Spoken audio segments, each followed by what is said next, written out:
ଦେଖନ୍ତୁ ସେ ତାଙ୍କର ପ୍ରଭାତୀ ପରିଡ଼ା ଉପମୁଖ୍ୟମନ୍ତ୍ରୀ ମହୋଦୟା ସେ ଯୋଉ ଭାଷଣ ରଖୁ ରଖୁ ଯୋଉ କଥାଟି କହିଦେଇଛନ୍ତି ତାହା ବିଜେପି ର ନେତୃମଣ୍ଡଳୀଙ୍କ ଭିତରେ ମଧ୍ୟ ଅସନ୍ତୋଷ ସୃଷ୍ଟି କରିଛି। କାରଣ ସେ ନୂଆପଡ଼ା ବା ଏଇ ପଶ୍ଚିମ ଓଡ଼ିଶାର ସଂସ୍କୃତି ବିଷୟରେ ଜାଣିନାହାନ୍ତି। ମାମୁଁ ଘର କହିଲେ ପଶ୍ଚିମ ଓଡ଼ିଶାରେ ବହୁତ ତାଙ୍କୁ ସେମାନଙ୍କୁ ସମ୍ମାନ ଦିଆଯାଏ। ଭଣଜା ଭାଣିଜୀକୁ ରାମ ରାମ ହିସାବରେ ସେମାନେ ଗ୍ରହଣ କରନ୍ତି, ରାମ ଲକ୍ଷ୍ମଣ ହିସାବରେ ଗ୍ରହଣ କରନ୍ତି। କାରଣ ଏଇ ଯୋଉ ମାରାଗୁଡ଼ା ସଭ୍ୟତା ରହିଛି ଏଠି ପଶ୍ଚିମ ଓଡ଼ିଶାରେ ସେ ସଭ୍ୟତାରେ ରାମ ହଉଛନ୍ତି ଭଣଜା। ତେଣୁ ଯୋଉ ମାମୁଁ ଘର ସାତପର ସେ କହିଦେଇଛନ୍ତି ତାକୁ ନେଇକରି ନୂଆପଡ଼ାବାସୀଙ୍କ ଭିତରେ କ୍ଷୋଭ ସୃଷ୍ଟି ହେଇଛି ଏବଂ କ୍ରୋଧ ବି ସୃଷ୍ଟି ହେଇଛି। ମୁଁ ଭାବୁଛି ସେ ତାଙ୍କୁ କ୍ଷମା ମାଗିବାକୁ ପଡ଼ିବ। ଯଦି ସେ କ୍ଷମା ନ ମାଗୁଛନ୍ତି ବା କ୍ଷମା ମାଗିଲେ ମଧ୍ୟ ନୂଆପଡ଼ାବାସୀ ତାଙ୍କୁ କ୍ଷମା କରିବେ ନାହିଁ ଏବଂ ଏହା ତାଙ୍କ ଦଳ ବା ତାଙ୍କର କ୍ୟାଣ୍ଡିଡେଟ୍ର ବିପକ୍ଷରେ ଯାଉଛି। ନୂଆପଡ଼ାବାସୀ ତାକୁ ଭର୍ତ୍ସନା କରୁଛନ୍ତି। ଯୋଉ କଂଗ୍ରେସର ଘାସିରାମ ମାଝୀ ରହିଛନ୍ତି ସେଠାରେ ଯୋଉ ଆପଣ ଯୋଉ ବିଜେଡି ଦଳର ପ୍ରମୁଖ ନେତା ହିସାବରେ ଆପଣ ଯାଇକି ସେଠାରେ ଯୋଉ ଭଳିଆ ପ୍ରଚାର କରୁଛନ୍ତି, ଘାସିରାମ ମାଝୀଙ୍କ ପ୍ରତି ଲୋକଙ୍କର କୋଉ ଭଳିଆ ବ୍ୟବହାର ମଧ୍ୟ ରହିଛି? ଦେଖନ୍ତୁ ଘାସିରାମ ମାଝୀ ଜଣେ ପୁରୁଣା ନେତା ଏବଂ ସେ ଗତ ଥର ଇଣ୍ଡିପେଣ୍ଡେଣ୍ଟ ନିର୍ବାଚନ ଲଢ଼ିକି ଭଲ ଭୋଟ ପାଇଥିଲେ। କିନ୍ତୁ ତାର ଅର୍ଥ ନୁହେଁ ଯେ କଂଗ୍ରେସରେ ଭୋଟ କଂଗ୍ରେସରେ ଯୋଉମାନେ ପୂର୍ବରୁ ଯୋଉ ପ୍ରାର୍ଥୀ ହେଇଥିଲେ ପୂର୍ବ ନିର୍ବାଚନରେ ଶରତ ପଟ୍ଟନାୟକ ପ୍ରାର୍ଥୀ ହେଇଥିଲେ। ସେ ପିସିସି ର ସଭାପତି ଥିଲେ ସେତେବେଳେ ପ୍ରଦେଶ କଂଗ୍ରେସ କମିଟିର। ସେ ମାତ୍ର 15,000 ଭୋଟ ପାଇଥିଲେ। ତେଣୁ ଯଦି ଦେଖିବା କଂଗ୍ରେସର ଅସଲ ଭୋଟ ଏଠି ମାତ୍ର 15,000 ଅଛି। ତ ଘାସିରାମ ତାକୁ କିଛିଟା ବଢେଇବେ। କିନ୍ତୁ ଘାସିରାମ ଏ ସବୁ ସତ୍ତ୍ୱେ ତାଙ୍କର ପ୍ରଚାର ଯୋଉ ଆରମ୍ଭରୁ ଥିଲା ବା ଯୋଉଭଳି ଭାବରେ ତାଙ୍କୁ ଲୋକ ଗ୍ରହଣ କରୁଥିଲେ ଆଜି ଦିନରେ ଯଦି ଆପଣ ଦେଖିବେ ତାହା ଯଥେଷ୍ଟ କମିଛି ଏବଂ ସେ ପ୍ରୟାସ କରୁଛନ୍ତି ଆମେ ପ୍ରତ୍ୟେକ ପ୍ରାର୍ଥୀଙ୍କୁ ସମ୍ମାନ ଦଉଛୁ। କିନ୍ତୁ କଂଗ୍ରେସ ନିର୍ବାଚନରେ ଏ ନିର୍ବାଚନରେ ଯେ ବହୁତ ଭଲ କରିପାରିବ ଏ ବିଶ୍ୱାସ କାହିଁ ମୋର ହଉନାହିଁ। ତଥାପି ଆମେ ତାଙ୍କୁ ସମସ୍ତଙ୍କୁ ଅଭିନନ୍ଦନ ଜଣାଉଛୁ, ଶୁଭେଚ୍ଛା ବି ଜଣାଉଛୁ। ଆମେ ଆମ କାମ କରୁଛୁ, ସେମାନେ ତାଙ୍କ କାମ କରୁଛନ୍ତି। ଯୋଉ ନୂଆପଡ଼ାରେ 3ଟି ପ୍ରମୁଖ ଦଳ ପ୍ରଚାର ମଇଦାନରେ ଅଛନ୍ତି, ଲୋକମାନେ କୋଉ ଦଳକୁ ବେଶୀ ଆକାରରେ ଭଲ ପାଇବା ଦଉଛନ୍ତି? ଅବଭିୟସଲି ଯେହେତୁ ବିଜୁ ଜନତା ଦଳ ଏଠି କ୍ରମାଗତ ଭାବରେ 3ଟା ନିର୍ବାଚନ ଜିତିଛି, ରାଜେନ୍ଦ୍ର ଢୋଲକିଆ ଯିଏକି ଆମ ଦଳର ନେତା ଥିଲେ ତାଙ୍କ ପ୍ରତି ଲୋକଙ୍କର ବହୁତ ସମ୍ମାନ ଆଉ ଶ୍ରଦ୍ଧା ରହିଛି। ତାଙ୍କ ପ୍ରତି ବହୁତ ଭଲ ପାଇବା ରହିଛି। ସେ ବି ଲୋକଙ୍କୁ ବହୁତ ଭଲ ପାଇବା ଦେଇଛନ୍ତି। ତେଣୁ ନବୀନ ପଟ୍ଟନାୟକ ଏବଂ ରାଜେନ୍ଦ୍ର ଢୋଲକିଆଙ୍କର ଯୋଉ ଯୋଡ଼ି ଥିଲା ଲୋକେ ତାକୁ ଝୁରି ହେଉଛନ୍ତି। ତ ସେଇ ପରିପ୍ରେକ୍ଷୀରେ ଯଦି ଦେଖିବେ ତାହେଲେ ରାଜେନ୍ଦ୍ର ଢୋଲକିଆଙ୍କର ମୃତ୍ୟୁ ପରେ ଲୋକଙ୍କୁ ଗୋଟେ ଆଘାତ ଲାଗିଛି ଯେ ତାଙ୍କର ଜୟ ଢୋଲକିଆ ବିଜୁ ଜନତା ଦଳର ପ୍ରାର୍ଥୀ ନ ହେଇକରି ସେ ବିଜେପିକୁ ଚାଲିଗଲେ। ସେଥିପାଇଁ ରାଜୁ ଭାଇଙ୍କର ଯୋଉ ସମର୍ଥକ ମାନେ ଥିଲେ ସେମାନେ ଅଳ୍ପ କେତେ ଜଣ ଯାଇଛନ୍ତି ଜୟ ଢୋଲକିଆଙ୍କ ସାଙ୍ଗରେ, ତାକୁ ମୁଁ ଅସ୍ୱୀକାର କରୁନାହିଁ। କିନ୍ତୁ ବହୁ ସଂଖ୍ୟକ ଲୋକ ନୀରବ ଅଛନ୍ତି ଏବଂ ସେମାନେ ନିଷ୍ପତ୍ତି ବୋଧହୁଏ ନେଇସାରିଛନ୍ତି ଯେ ସେମାନେ ରାଜୁ ଢୋଲକିଆଙ୍କର ଦଳ ବିଜୁ ଜନତା ଦଳ ସହିତ ରହିବେ। ସେଇ ଦୃଷ୍ଟିରୁ ଦେଖିବାକୁ ଗଲେ ବିଜୁ ଜନତା ଦଳ ଆଗରେ ଅଛି ଏବଂ ଆଗକୁ ଆହୁରି ସେମାନେ ସ୍ପଷ୍ଟ ହେଇଯିବ। ଆଉ ନବୀନ ପଟ୍ଟନାୟକ ଆସିଲା ପରେ ଏଇଟା ସେମାନେ ଖୋଲାଖୋଲି କହିବେ ଏ ବିଶ୍ୱାସ ଆମର ଅଛି। ଆପଣଙ୍କର ଯୋଉ ନୂଆପଡ଼ାରେ ଯୋଉ ବିଜୁ ଜନତା ଦଳର ସପକ୍ଷରେ ଯୋଉମାନେ ଥିଲେ, ଯୋଉମାନେ କି ବିଜୁ ଜନତା ଯୋଉ ରାଜେନ୍ଦ୍ର ଢୋଲକିଆଙ୍କ ସହିତ ଯୋଉମାନେ ଥିଲେ, ଯାହା ତୃଣମୂଳ ସ୍ତରରୁ ଯାହା ଜଣା ପଡୁଛି ସେମାନେ ଜୟ ଢୋଲକିଆଙ୍କ ସହିତ ବିଜେପି ଦଳରେ ମିଶିଛନ୍ତି। ଏହା ଆପଣ ସେଠାରେ ଯାଇ ପହଞ୍ଚିକି ସେଟା ସ୍ଥିତି କଣ ଦେଖୁଛନ୍ତି ଆପଣ? ନାଇଁ ମୁଁ ସେଟା କହିଲି ପରା ଯେ ଯୋଉମାନେ ରାଜେନ୍ଦ୍ର ଢୋଲକିଆଙ୍କ ସହିତ ଥିଲେ କିଛି ନେତା ଆଗ ଧାଡର ନେତା ତାଙ୍କର ଚେୟାରମ୍ୟାନ କାଉନସିଲର ହୁଏତ ଯାଇଛନ୍ତି କିନ୍ତୁ ତାଙ୍କ ସହିତ ଲୋକ ଯାଇନାହାନ୍ତି। ସେ ଯୋଉ ଲୋକମାନେ ଅଛନ୍ତି ସେମାନେ ପ୍ରଶ୍ନ ପଚାରୁଛନ୍ତି, ତାଙ୍କ ସହିତ ପରାମର୍ଶ କରିନାହାନ୍ତି, ତାଙ୍କୁ ପଚାରି ବି ନାହାନ୍ତି। ତା ଛଡା ରାଜେନ୍ଦ୍ର ଢୋଲକିଆ ତାଙ୍କ ଜୀବଦ୍ଦଶା ମଧ୍ୟରେ କେବେ ବି ଦଳ ପରିବର୍ତ୍ତନ କରିନାହାନ୍ତି। ସେ ସବୁବେଳେ ବିଜୁ ଜନତା ଦଳରେ ରହିଛନ୍ତି। ତାଙ୍କର ମୃତ୍ୟୁ ପର୍ଯ୍ୟନ୍ତ ଶେଷ ନିଶ୍ୱାସ ପର୍ଯ୍ୟନ୍ତ ସେ ବିଜୁ ଜନତା ଦଳ ସାଙ୍ଗରେ ରହିଛନ୍ତି। ତେଣୁ ହଠାତ୍ ତାଙ୍କ ପୁଅ ତାଙ୍କ ମୃତ୍ୟୁର 10 ଦିନ ନ ପୂରୁଣୁ ସେ କେମିତି ଦଳ ଛାଡିକି ଚାଲିଗଲେ ଆଉ ଅନ୍ୟ ଦଳରେ ମିଶିଲେ ଏଇଟା ସେମାନଙ୍କୁ ଆଶ୍ଚର୍ଯ୍ୟଚକିତ କରିଛି। ସେ ଦୃଷ୍ଟିରୁ କିଛି ଲୋକ ଯାଇଛନ୍ତି, ଅଧିକାଂଶ ଲୋକ ବିଜୁ ଜନତା ଦଳରେ ରହିଛନ୍ତି ବା ବିଜୁ ଜନତା ଦଳ ପ୍ରାର୍ଥୀକୁ ସମର୍ଥନ କରୁଛନ୍ତି। ୟାରି ମଧ୍ୟରେ ଯେତେବେଳେ ବିଜେପି ଅଭିଯୋଗ କରୁଥିଲା ଯେ ବିଜେଡି ଟିକଟ ନ ଦେବାରୁ ଜୟ ଢୋଲକିଆ ଯାଇକି ବିଜେପିରେ ସାମିଲ ହେଲେ, ଏହାକୁ ଆପଣ କୋଉ ଆଖି ଦେଖୁଥିଲେ? ଇଏ ହାସ୍ୟାସ୍ପଦ କଥା।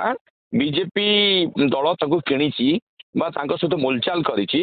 ଦଳ ଆମ ଦଳ ତାଙ୍କୁ ଟିକେଟ ଦେବ ବୋଲି ଘୋଷଣା କରିছে, ଗୋଟେ ପ୍ରକାର ନିଷ୍ପତ୍ତି ନେଇସାରିଥିଲା। ନିଜେ ଜୟ ଢୋଲକିଆ ସେ କଥା ଘୋଷଣା ମଧ୍ୟ କରିଥିଲେ। ତାଙ୍କୁ ସେ ପ୍ରକାରର କଥା କୁହାଯାଇଥିଲା, ପ୍ରଚାର କରିବା ପାଇଁ ଗୋ ହେଡ୍ ମଧ୍ୟ ସିଗ୍ନାଲ ଦିଆଯାଇଥିଲା। କିନ୍ତୁ ଜୟ ଢୋଲକିଆଙ୍କୁ ଶେଷ ମୁହୂର୍ତ୍ତରେ ବିଜେପି ଦଳ ତାଙ୍କୁ ପ୍ରଲୋଭିତ କରି ହଉ କିମ୍ବା ତାଙ୍କ ଉପରେ ଚାପ ପକେଇ ହଉ ଯେମିତି ହଉ ତାଙ୍କୁ ନିଜ ଦଳକୁ ନେଇଛି।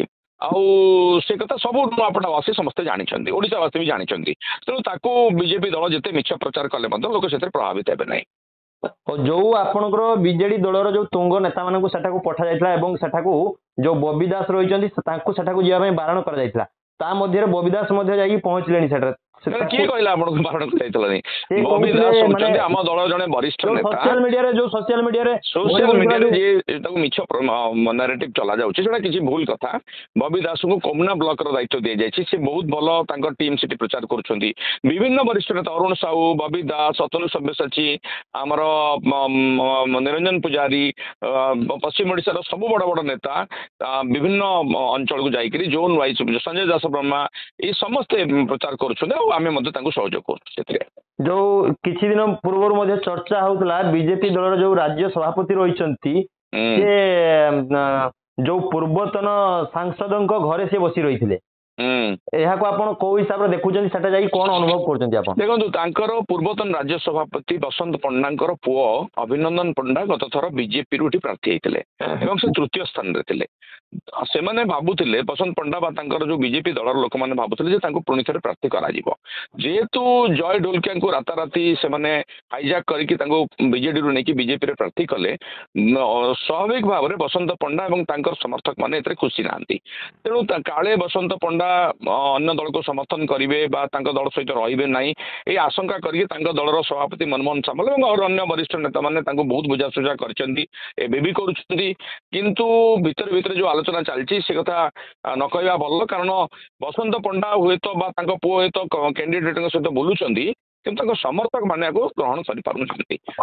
ସମୟ କହିବ କଣ ସେମାନେ କରିବେ କି ନ କରିବେ, ବଟ୍ ସେମାନଙ୍କର ସମର୍ଥନ ଆମକୁ ଆବଶ୍ୟକ ନାହିଁ।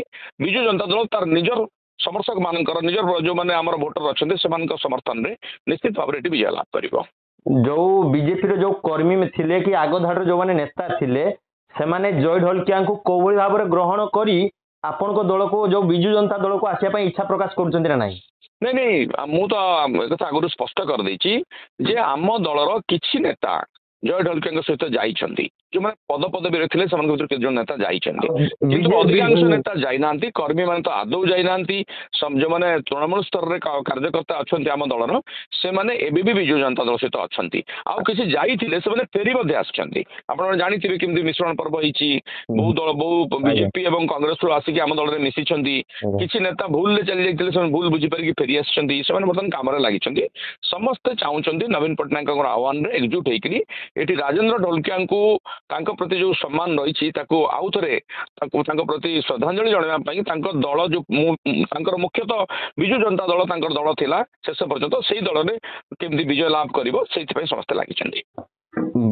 ଭାରତୀୟ ଜନତା ପାର୍ଟିର ଯୋଉ ଅସନ୍ତୁଷ୍ଟ ନେତାମାନେ ରହିଛନ୍ତି, ଯୋଉମାନେ କି ଜୟ ଢୋଲକିଆଙ୍କୁ ପସନ୍ଦ କରୁନାହାନ୍ତି, ସେମାନେ ବିଜୁ ଜନତା ଦଳ ସହିତ ଭିତରିଆ କୌଣସି ସାଲିସ ପର୍ଯ୍ୟନ୍ତ କଲେଣି କି? ନାଇଁ, ମୁଁ ସେ କଥା ତ କହିପାରିବି ନାହିଁ।